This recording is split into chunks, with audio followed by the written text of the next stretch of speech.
teman-teman, sebelum kita masuk ke channel ini, jangan lupa like dan subscribe ya. Oke, kami tunggu. Summa tuwaffa kullu nafsin ma kasabat wa hum la yuzlamun. Nah, itu pendapat yang kedua. Dijamakkan antara dua pendapat ini adalah bahwa yang pertama terakhir turun dalam masalah hukum. Dalam masalah hukum. Sedangkan terakhir secara hakiki turun harfiahnya aja. Wattaqu yawman turja'una fihi ila Allah wa tuwaffa kullu nafsin ma kasabat wa hum la yuzlamun. Itu secara harfiah, secara hakikinya. Adapun yang itu yang itu secara hukum tadi. Jadi hukum tidak turun lagi. Sudah raditu lakum Islam Madinah. Kami sudah relakan Islam menjadi agama, dan sekarang masalah hukum sudah tidak akan turun lagi. Itulah terakhir menurut pendapat tadi, dijamakkan, dikumpulkan antara dua pendapat. Turunlah Al-Quran ini selama 23 tahun, berangsur-angsur. Tadi sekaligus, Abu Ramadan itu sekaligus. Cuma diturunkan kepada Nabi kita Muhammad Sallallahu Alaihi Wasallam dalam tempo berangsur-angsur 23 tahun. Dan tidak mesti turunnya di bulan Ramadan. Cuma yang pertama itu ya, turun di bulan Ramadan sekaligus dari Sidratil Muntaha sampai ke langit yang pertama, yaitu Lauhul Mahfuz. Itu yang berangsur. Nah itu berangsur menurut kejadian-kejadian yang terjadi di masyarakat Islam di waktu itu, atau orang yang bertanya, atau kejadian yang terjadi tanpa orang tahu, hanya Allah yang tahu. Turun ayat, karena Allah tidak ada yang tidak diketahuinya. Nah, itu sekecil apapun, sebesar apapun, semulia apapun, setinggi apapun, la yakhfa alaihi syai'un fil ardi wala bis sama. Tidak sunyi bagi Allah itu di langit, apa di bumi dan sebagainya. Nah, itu yang sembunyi, tidak ada yang sembunyi. Di sisi Allah semuanya nampak saja, terang semua, disembunyikan ataupun tidak. Nah, itu jadi Al-Quran ini ya menurut kejadian yang di masyarakat. Ada seorang laki, tiba-tiba dia berkata kepada istrinya. Apa katanya pada istrinya? Punggungmu kok seperti punggung ibuku, katanya kepada istrinya. Mungkin karena tua istrinya atau gimana, kok disamakan punggung istrinya dengan punggung ibunya, atau karena terlalu muda ibunya, istrinya terlalu tua, atau sebaliknya, sehingga kok disamakan punggung ibunya dengan punggung istrinya, atau sama-sama besarnya ke. Nah itu, sama gemuknya ke. Nah, itu, atau sama kurusnya. Enggak jelas, cuma menyamakan ibunya dengan istrinya, sehingga istrinya kaget. Kok mengapa saya disamakan dengan ibunya, kan saya istrinya? Nah itu. Pagi-pagi si istri pergi ke Rasulullah Sallallahu Alaihi Wasallam. Ya Nabi Allah, saya terkejut dengan kata suami saya. Itu. kok menyamakan saya dengan ibunya? Nah, itu. Belum dijawab oleh Nabi kita Muhammad SAW, datanglah malaikat Jibril dikirim oleh Allah Subhanahu wa taala membawa ayat Quran yang asli, teksnya dari Allah Subhanahu wa taala. Qad sami Allahu qaulal lati tujadiluka bi zawjiha wa tashtaki ila Allah. Itu. Allah telah mendengar laporan seorang wanita melaporkan istrinya. Dijawab oleh Allah, ma hunna ummati in ummahatum illa la'i waladnahum. Jangan dia samakan istrinya dengan ibunya. Tidak lain ibunya kan orang yang melahirkannya. Masa seorang istri melahirkan suaminya? Nah, itu jadi ditolak oleh Allah Subhanahu wa taala. Awas, barang siapa yang mengucapkan perkataan ini, maka didenda dengan puasa 2 bulan berturut-turut sebelum ia sentuh istrinya. Itu dendanya. Jadi bukan main-main perkataan itu jadinya. Nah, itu. Tak boleh dia gauli istri selama belum berpuasa. Nah, itu. Sebelum berpuasa 2 bulan berturut-turut.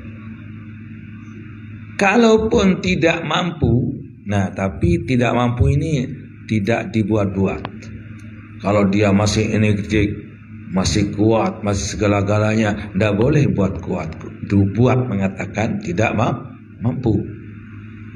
Kalau misalnya dia sakit-sakitan atau dia ketuaan, sehingga wajarlah dia tidak mampu puasa 2 bulan. Jangankan 2 bulan, sebulan saja tidak mampu misalnya. Ini 2 bulan berturut-turut. Yang nama berturut-turut itu, kalau puasa sudah misalnya sebulan, rusak 1, hancur yang sebulan duluan itu. Coba lagi, baru dapat 40, lagi 20 saja, batal 1, hancur yang 40. Itu nama berturut-turut.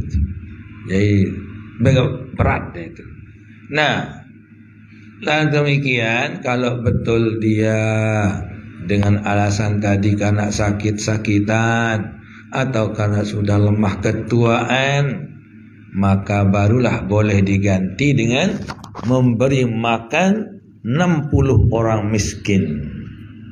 Nah itu 60 orang miskin. Bungkuskan misalnya beras sama-sama 1 kilo, taruhkan Indomie 1, ya air aqua 1, sudah bagikan 60 orang miskin. Tidak boleh ke lain, tidak boleh sabilin, tidak boleh madrasah, tidak boleh.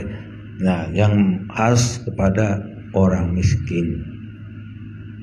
Bebaslah dia, bisa menggauli istri, itu kan. Makanya kalau zaman sekarang 60 kilo ya sedikit sekali, itu kan. Jadi hitung timbang 2 bulan berturut-turut, nah itu jadi susah. Itu tapi kan kekayaan itu boleh saja asalkan benar tempat dipakai. Kita di tempat pernah dilarang kaya oleh Rasulullah, tidak pernah juga dilarang untuk makan minum. Tapi yang terlalu banyak makan minum yang dilarang. Terlalu numpuk-numpuk harta itu yang dicela, seperti dalam ayat wailul likulli humazatil lumazah alladzi jama'a malan wa addadah yahsabu annama lahu akhladah. Itu pun diiringi dengan orang-orang yang suka menggunjing. Nah, suka orang menggunjing, mencela orang, mengolok orang, atau dia numpuk harta benda, itu tidak dinafkahkan, itu yang dilarang oleh Allah Subhanahu wa taala. Adapun banyak harta seperti Sayyidina Utsman bin Affan, kaya raya, dipergunakan pada sabilillah sampai 100 unta disedekahkan untuk perang sabilillah. Itulah yang Rasulullah berkata, ni'mal malus soleh lirrajulis soleh. Itu ni'mal malus soleh lirrajulis soleh. Sebaik-baik harta yang bagus yang dipegang oleh orang-orang yang bagus, karena tidak disia-sia. Seperti tadi, yaitu Sayyidina Utsman bin Affan, menantunya Rasulullah SAW, kaya luar biasa, dan juga dia pemurahnya luar biasa. Harta hanya di tangannya, bukan di hatinya. Kita tidak dilarang makan yang mewah, tidak dilarang makan yang banyak, cuma berlebih-lebihan yang dilarang. Firman Allah Subhanahu wa taala dalam Al-Qur'an, ya bani Adam khuzu zinatakum inda kulli masjidin wa kulu washrabu wa la tusrifu innahu la yuhibbul musrifin. Hai Bani Adam, manusia maksudnya. Bani Adam itu karena nenek moyang kita yang pertama itu namanya Adam, ibu kita namanya Hawa. Nah, ketika dipanggillah kita sebagai anak Adam oleh Allah Subhanahu wa taala, hai Bani Adam, ambillah pakaian-pakaianmu yang bagus-bagus di saat sholat. Jangan kalau sholat pakaiannya jelek-jelek, serumeng-rumeng. Kalau dia pergi ke rumahnya Pak Camat, pakaiannya luar biasa. Orang wanita kalau dia beli pakaian untuk pergi bersolek ke mana, ke ya undangan, lebaran dan sebagainya, kalau untuk sholat ya 100.000 harganya. Kalau yang itu lebih 1 juta. Nah ini disuruh kita memakai pakaian yang bagus, yang tebal, yang tidak tipis, yang tidak terlalu ketat. Nah itu kita disuruh pakai yang bagus-bagus setiap kita sholat. Jangan songkok yang mau dibuang.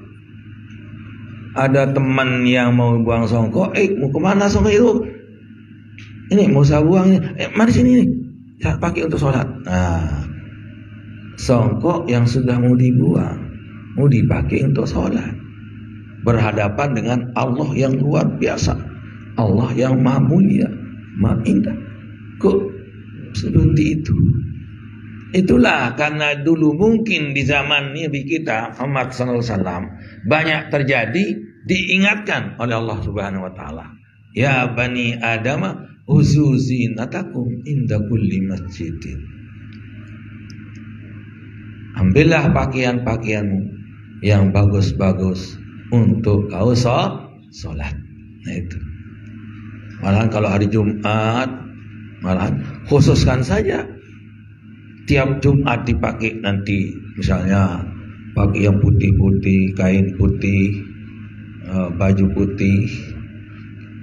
Setiap sholat kan, setiap apa? Jumat. Taruh lagi, besok Jumat lagi. Kalau sudah agak sering dipakai, cuci dulu, baru. Nah itu kan dikhususkan pakaian untuk sholat Jumat. Kalau zaman ini bukan dari zaman Belanda. Bisa saja kita sekarang yang terindah kita pakai sekarang, termahal pakaian. Tapi kalau zaman Belanda dulu kan tadi mana kita dibawa segala-galanya. Kita pakai karung goni itu kita jadi kain. Orang tenun sendiri karena tanam kapas, tenun sendiri.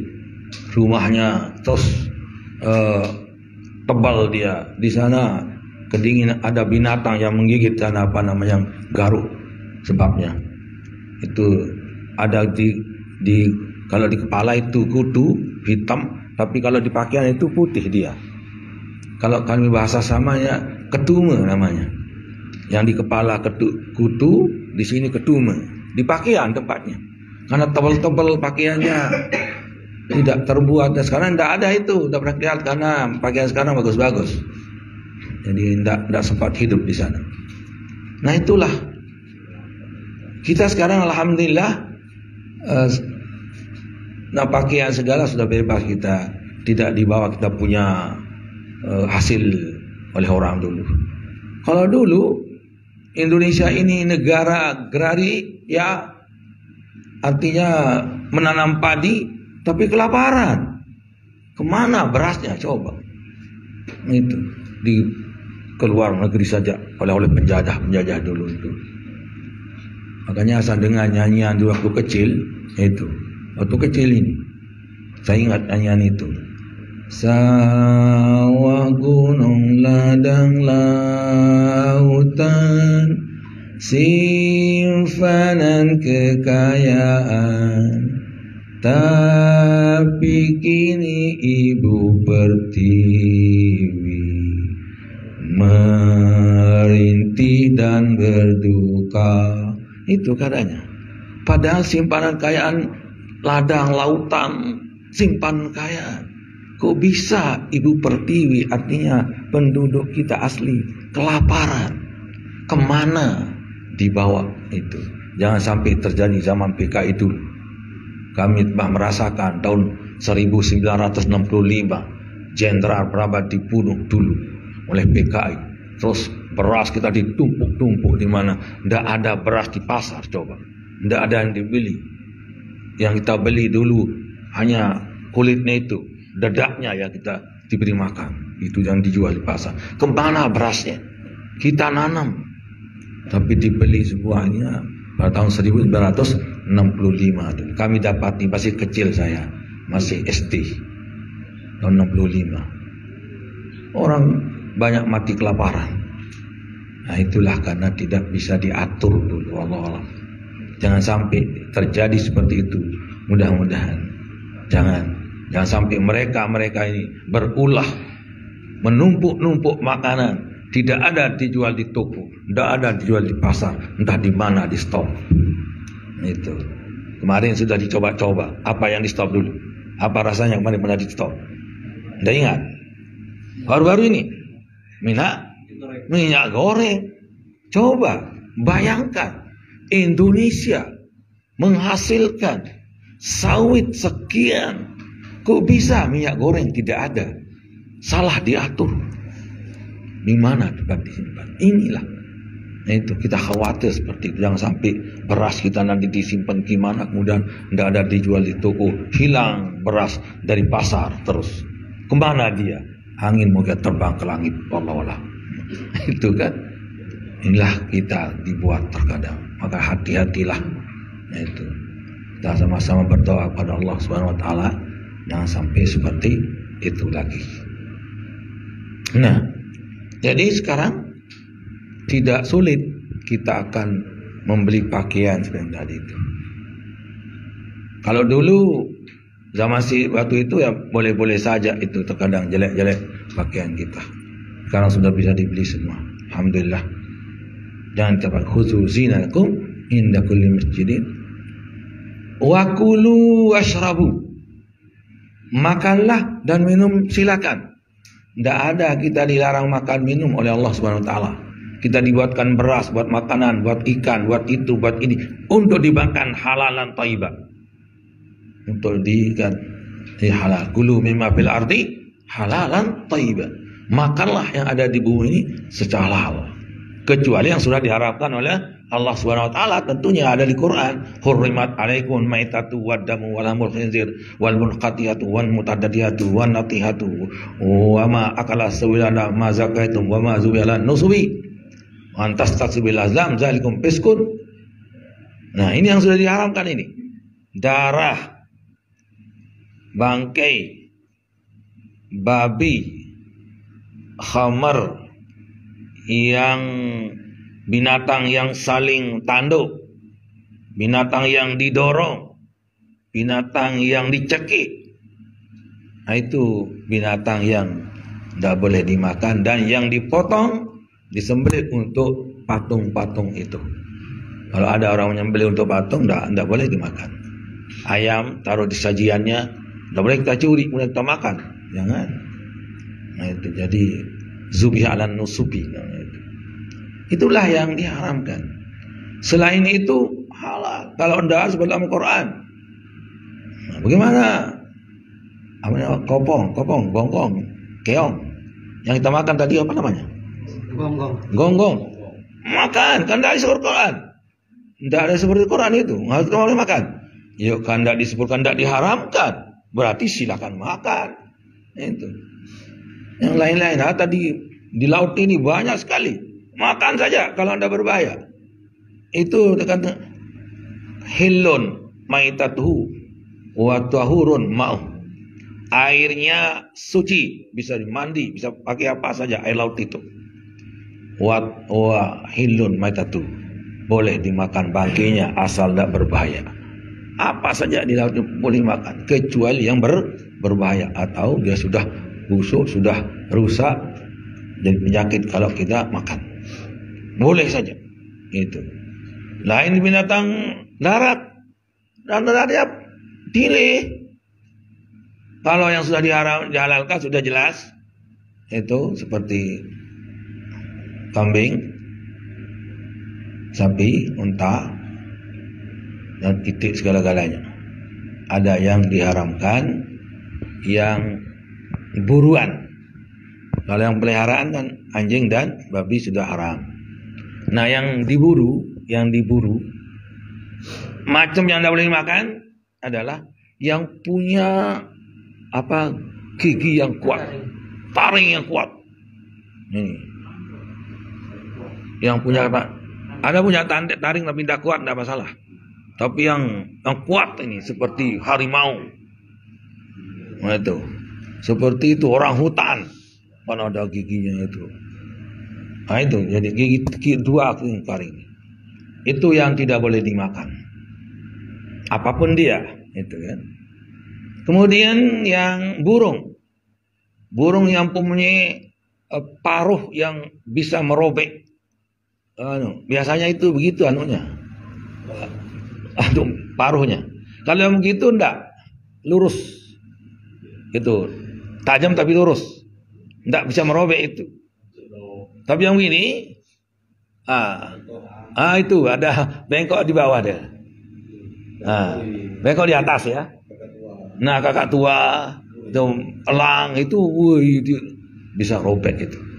Dan punya kuku yang tajam, itu bisa mujrih nama itu, bisa melukai itu. Nah, itu tanda. Yang apapun namanya kita tidak tahu nama itu, banyak soalnya. Macam burung-burung ini. Gitu. Tapi nanti di akhirat insya Allah tak ada yang haram. Walah bitayri bimastahun. Dan daging burung yang indah, yang enak-enak nanti di akhirat. Tapi disebut itu nanti yang menjadi makanan luar biasa nanti di akhirat itu. Walah bitayrin mimma yastahun. Dan juga minuman keras yang sekarang dilarang, itulah minuman favorit nanti di akhirat itu. Luar biasa. Disiapkan, tapi itu sebabnya sekarang dilarang dulu untuk persiapan di akhirat itu. Minuman keras nanti adalah la yusaddauna wa la yunzifun. Tidak membuat pusing, tidak buat mabuk. Itu baru berem yang berapapun bintangnya, misalnya, insya Allah tidak akan mabuk nanti. Tapi Kalau sini ya sabar dulu, biar air mineral saja dulu sini. Nanti itu sudah disiapkan oleh Allah Subhanahu wa taala. Diancam oleh Allah Subhanahu wa taala dalam lisan Rasulnya mengatakan, "Man syaribal khamra fid dunya lam yashrabha fil akhirati." Barang siapa yang coba-coba minum di dunia ini, yang nama minum keras itu, awas, akan diberi minum oleh Allah nanti di akhirat. Mungkin saja diberi tapi tidak serasa yang dijanjikan. Mungkin seperti apa mungkin rasanya. Ini kata tacak, oh bukan. Mengapa? Kok tidak rasa benar? Karena sudah minum dulu kan. Ya, sudah minum di dunia dulu, akhirnya tidak seindah, selezat itu nanti. Tapi kalau yang orang yang tidak pernah minum sama sekali, insya Allah.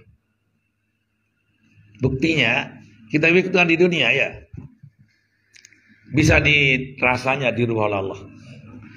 Sekarang kita puasa, berbuka puasa, ada teman tidak puasa. Terus kita sama-sama makan maghrib itu.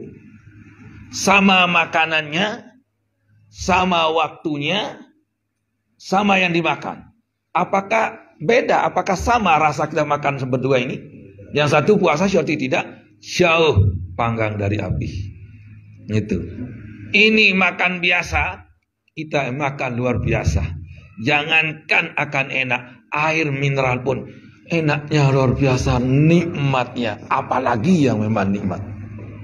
Tapi kalau itu yang tidak puasa, walaupun seenak apapun, ya biasa, karena tidak lapar. Itulah bayangannya. Jadi ini nanti mungkin saja, walaupun diberi oleh Allah nanti minum minuman keras di akhirat nanti, tapi dia sudah minum di dunia, tidak akan sama dengan orang yang tidak pernah minum sama sekali. Nah itu akan tidak sama rasanya. Allah bisa saja mencabut rasanya, menambah rasanya. Allah kuasa.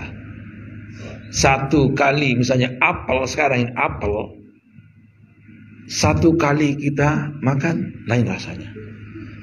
Besok lah nanti lagi lain rasanya. Ya tambah itu apa? Ya rasa apel tapi tambah enak. Nah, itu. Kaya dengan rasa. Itu. Sehingga dalam Quran mengatakan begini. Kullama ruziqu min samaratir rizqan qalu hadha alladhi ruziqna min qablu wa utu bihi mutasyabiha wa lahum fiha azwajun mutahharatun wa hum fiha khalidun. Setiap didatangkan makanan di akhirat nanti di surga sama rupanya, tetapi begitu makan beda rasanya. Yuk, kok seperti yang dulu itu ini? Kan rasa lain. Nah, sama rupanya tapi rasa bedanya. Itu. Apel begitu makan lebih dari apel rasanya. Nah, itu. Dunia diberi apel tapi apel. Mempunyai istri yang bersih-bersih. Tidak ada yang haid, tidak ada yang berak, tidak ada yang beranak, tidak ada yang beringus dan sebagainya. Mutahharatun, bersih dari segala-galanya. Itulah dijanjikan oleh Allah SWT. Tidak akan seperti wanita dunia, ya. Kalau wanita dunia sebentar haid, kencing, berak dan sebagainya, ya. Tapi kita nikmati saja walaupun gitu kan. Nanti mudah-mudahan juga lihat lebih dari itu. Tapi nanti wanita dunia kalau kebetulan masuk surga, lebih cantik daripada bidadari. Sehingga diiri hati bidadari. Ya Allah ya Rabbi, mengapa wanita-wanita dunia itu begitu cantik luar biasa? Sedangkan kita di sini, kamu tahu hai bidadari, kamu kan di sini kamu dibuat. Mereka itu untuk masuk surganya itu lelah, bukan seperti kamu katanya. Mereka itu taat sama suami. Mereka itu cucikan suami, itu ini. Oh lelah dia itu memasakkan suami.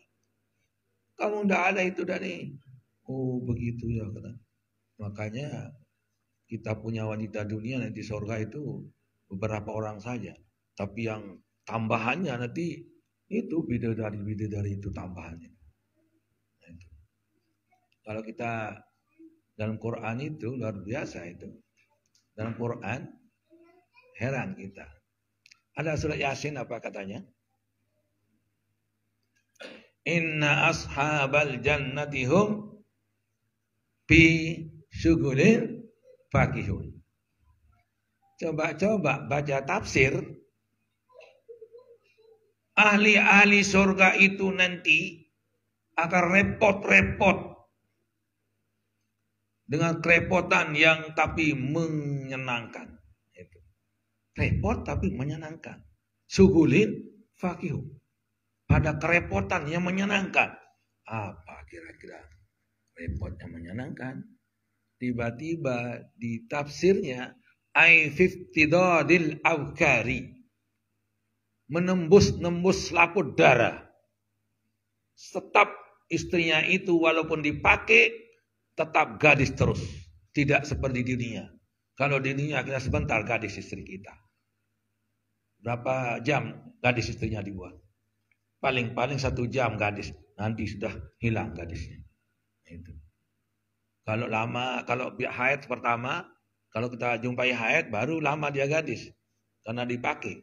Tapi kalau tidak haid, paling-paling hanya 1 jam gadis lah selesai. Nah itu.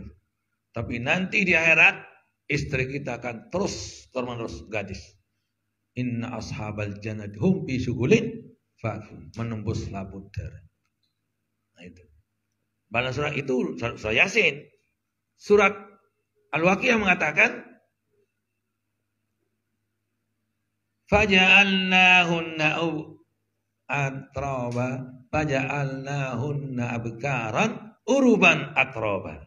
Kami akan jadikan wanita-wanita surga itu tetap dalam keadaan gadis walaupun 1000 kali sudah dipakai. Boleh saja Allah, orang dia kuasa, kun gadisan jadi gadis. Nah, kan hanya kun saja Allah itu. Dia katakan idza innama amruhu idza arada syai'an ay yaqula lahu kun fayakun. Hanya kun saja. Itu. Kun begini jadi. Kun begini jadi. Bisa orang jadi kaya mendadak, bisa juga orang miskin mendadak. Itu kan kun miskin, kun kaya langsung. Itu. Dapat gali emas dalam seperiuk jumpanya kun kaya itu. Terbakar semua harta bendanya, kun miskin langsung. Nah itulah kalau Allah memang tidak ada yang tidak bisa. Justru itu segala perkara kita berusaha agar kembali kepada Allah Subhanahu wa taala. Kun fakiran sabiran au ghaniyan syakiran. Itu saudara. Jadilah kamu orang miskin yang sabar atau orang kaya yang pandai bersyukur. Itu. Mana lebih abdal itu? Lebih abdal al-ghaniyyu syakir daripada al-fakirus sabir. Lebih abdal dia. Lebih abdal al-ghaniyyu syakir, yaitu orang kaya pandai bersyukur, lebih abdal daripada orang miskin yang sabar. Sama-sama hebat, tapi kalau yang kaya yang bersyukur karena dapat orang lain juga menikmati hartanya. Kalau yang miskin, ya memang besar pahala miskin, tapi untuk dirinya sendiri. Sabar, tapi ya besar pahala sabar, tapi hanya rasakan sendiri. Tapi kalau orang kaya, seperti Usman tadi, itu orang juga merasakannya. Coba Sayyidina Umar, Usman terkadang kalau dia berperang itu, dia menyiapkan 100 onta lengkap dengan persiapannya, pedangnya, lauk pauknya, beratnya, tinggal cari penunggangnya saja. Silakan Rasulullah, ini ada 100 onta dengan segala anunya, dan silakan carikan siapa penunggangnya. Hanya ini dengan bi'amwalikum, ini bi'ampusikum. Ada dengan jiwanya, ada dengan itulah kehebatannya. Jadi tidak ada dicela dua-duanya asal pandai. Ada jadi hadis yang sekeluarkan juga, ni'mal malus soleh lil rajulis soleh, kata Nabi itu. Sebaik-baik harta yang bagus pada orang yang bagus.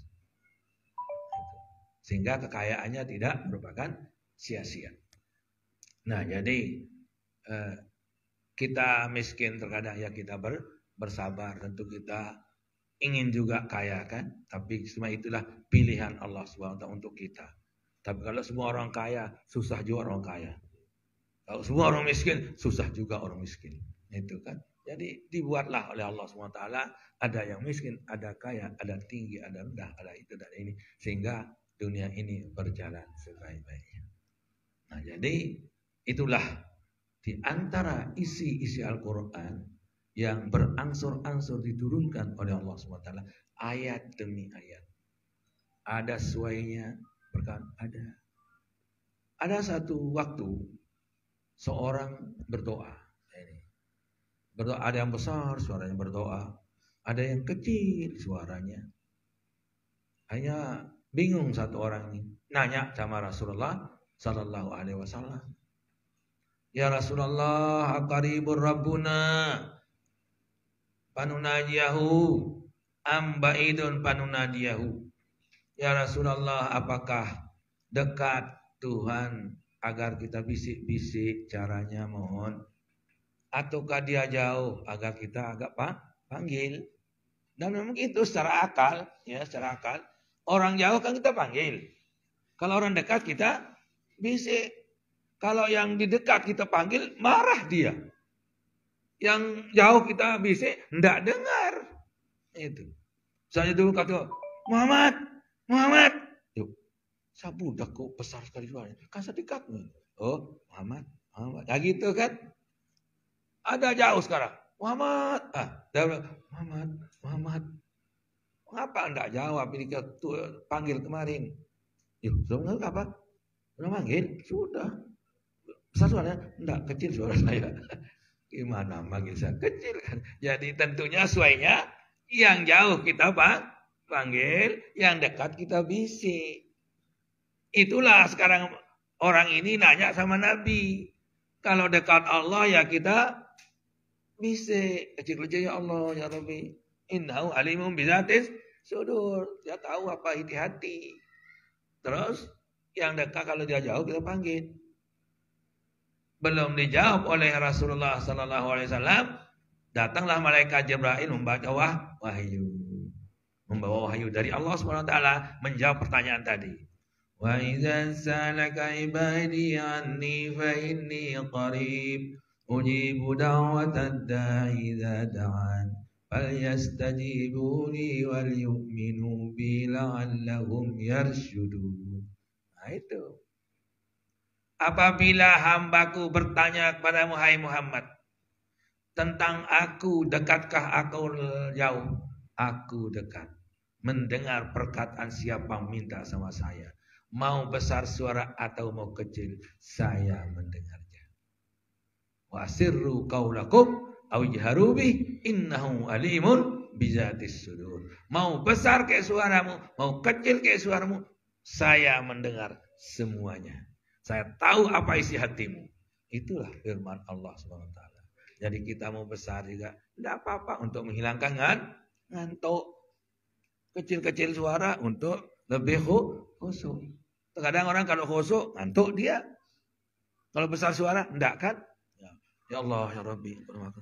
Allahumma firli zunubi. Nah, untuk jadinya. Mana saya dipakai? Mau besar suaranya, Allah maha dekat. Mau wasiru qaulakum aw jahru, jadi diizinkan. Mau besar mau kecil enggak dilarang. Oleh Allah enggak dilarang itu. Wasirru qaulakum aw jahru bi. Kalau kamu sir ataupun kamu besar suara, silakan. Saya tahu semuanya. Itulah cara Allah mengizinkan hambanya sehingga mana saja yang bisa dia laksanakan silakan. Mau berdoa kecil suara, mau berdoa besar suara, nah, asalkan jangan sembahyang sepi ya. Kalau sembahyang sepi tidak boleh.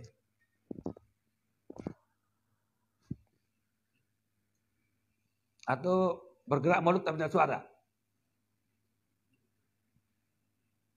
Harus ada suara kalau kita sholat itu. Ada suara paling kurang mendengar diri kita sendiri. Tidak usah besar suara juga. Orang bingung nanti. Hebat. Bismillahirrahmanirrahim. Yang samping ini ya, ngapa aja ini? Yang boleh besar suaranya imam. Untuk dengarkan, itu pun tempat-tempatnya kan. Jangan kita yang jadi makmum besar suara. Yang mana imam ini? Itu. Jadi kalau makmum sekadar ada suara. Yang takbir, ya, Al-Fatihah, tasyahud, salawat, salam.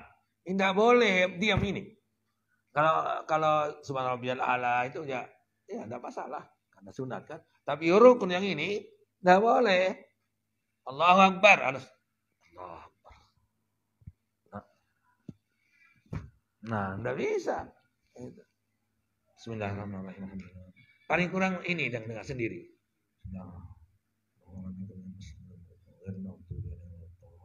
Gitu kan. Itu besar suara juga nanti teman yang di samping kita bingung. Tidak tahu, tidak bisa. Apalagi orang tua dekatnya itu. Waduh. Orang tua kalau mau sudah habis Fatihah, ada temannya dekat mengatakan, ihdinas siratal mustaqim. Ikut mulutnya ihdinas siratal mustaqim. Tidak jadi tamat Fatihahnya. Itu padahal dia sudah mau habis. Itulah orang tua. Jadi mau habis Fatihahnya, ada teman di dekatnya baru mulai, ikut mulai dia. Terikut mulutnya. Makanya terkadang orang tua itu terganggu dengan anak-anak yang main-main. Kalau kita mau main-main, kemudian terserah kita masih mulut kita lolos gitu aja. Kalau orang tua itu, itulah terkecoh dengan suara-suara, pikiran banyak dan suara banyak.